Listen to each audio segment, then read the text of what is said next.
Hey YouTube, I am back, finally. I've been away for a while, I know. Went on vacation, got sick, been dealing with life stuff, tax and other things. But I have been slowly working on the game while I've had some free time. And there have been quite a few changes. The most notable change, I guess, is the Parallax background. I've got various layers now. Pretty basic. I don't really think a tutorial is necessary. My pixel art isn't very great still, but anyway, it works for now. I might update it a bit later, but I think it's good enough at the moment. The other big change, and probably the one that took the most work, quite a few hours of programming, is the new slide. So the goal with this is to use it to first of all slide under things that I normally wouldn't be able to pass, and also as a kind of dodge mechanic, so I can slide past enemies and I would normally collide with them. Oh, I just killed him by landing on top of him. Well, the enemy is gone, but yeah, I can slide past them and I can collide with them when I'm not sliding. Another interesting side effect of the slide is I can use it to jump quite a bit further than I normally would be able to. So by default, I can jump just this far, can't make it across this gap. However, if I slide and then jump, if I don't fall down, if I slide and then jump, I can jump quite a bit further. So I can use this mechanic to, I guess, get across wider gaps. So I could use that in my level design as well. So that's that done. It was quite a bit of work actually. I can show you briefly how I've done it. So I've added another collision shape, so that when he's sliding, he's this shape. He's lower, so he's only 16 pixels high and he's a bit wider. And of course when he's standing up, he's back on this shape. I've also added an area which I turn on when he slides, and I check if there are enemies in front of him. If there are enemies in front of him, then I disable the collision. So let's see. So if he's sliding, I'll check what's in front of him and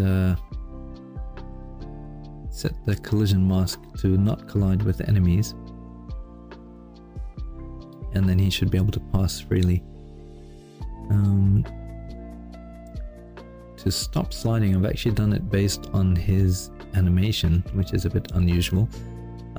Basically, when he is sliding and he reaches frame 3, I just check that there's nothing colliding above him. I've got some new raycasts here, so if there's a block or something above him, then he shouldn't be able to stand up. And if that is true, then he will keep sliding. So I will set his frame back to frame 2 and he will go forward further, give him a bit of a boost. And then when the frame changes, I'll check again. If there's still something above him, he'll keep sliding and so on.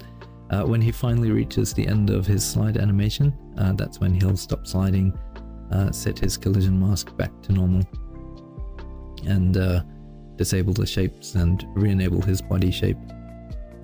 So yeah, it seems to work fine. I hope I haven't changed anything there while clicking around in the code. No, it's all still fine. The other big change is I have finally added the overworld, and I've got level exits. I'm just using these kind of stones for the time being to mark the level exit.